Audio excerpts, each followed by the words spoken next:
அநீதி ஏற்படுகிறதோ அந்த அநீதியை கண்டு நீ பொங்கி எழுவாயானால் நீயும் என்னுடைய தோழனே என்று சேகுவாரா கூறினார்.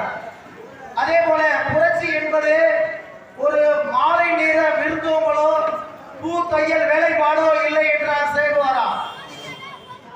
அதே போல என்னுடைய வீட்டில் ஒருவன் திருடி கொண்டு ஓடுகிறான், நான் திருடன் திருடன் என்று கத்தினேன், நீ அமைதிக்கு பங்கம் விளைக்கிறாய் என்று என் மீது வழக்கு தோன்றார்கள்.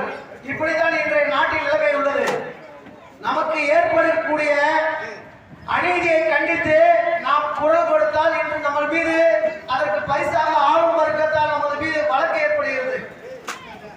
இன்று தமிழ்நாடு தேவேந்திர குல வேளாளர் கட்சி என்பது இன்று சகோதரர் கூறிய போல 1935 பிரிட்டிஷார் ஆட்சி காலத்தில் ஏற்படுத்தப்பட்ட ஒரு தவறான சட்டத்தினால் இன்று ஒரு அதாவது மருந்தமும் வயலும் வயல் சார்ந்த இடத்தையும் இன்று வேளாண் செய்யக்கூடிய வேளாளர் மக்கள் 1935க்கு முன்பாக ஒரு உயர் சாதியினராக அதாவது பெரும்பாலான நிலப்பரப்புகளையும் விவசாயத்தையும் இன்று மக்களுக்கு சொல்லிக் கொடுத்த ஒரு மிகப்பெரிய உயர் சாதி மக்கள் இன்று பட்டியலிடத்திலே சேர்த்தது மாபெரும் ஒரு பிழையாக கருதப்படுகின்றது.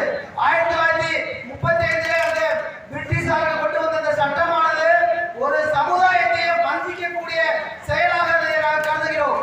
அதே போல இன்று வக்ஃபு வாரிய திருத்த சட்டம், வக்ஃபு திருத்த சட்டம் என்றால் இன்று மக்கள் பெரும்பாலும் என்ன நினைக்கிறாங்க, ஒரு வக்ஃபு திருத்த சட்டங்கள் அதாவது 1954 சரி, அதற்கு முன்னாடியும் சரி, கடைசியாக 1990களிலும் சரி இந்த வக்ஃபு வாரியம்ங்கிறது பல்வேறு திருத்தங்களை செஞ்சிருக்கிறாங்க.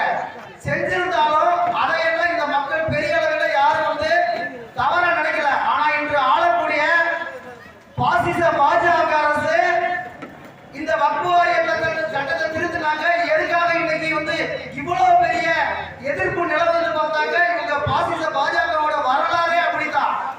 அதாவது இன்னைக்கு இந்திய அரசாங்கம் இந்திய சட்ட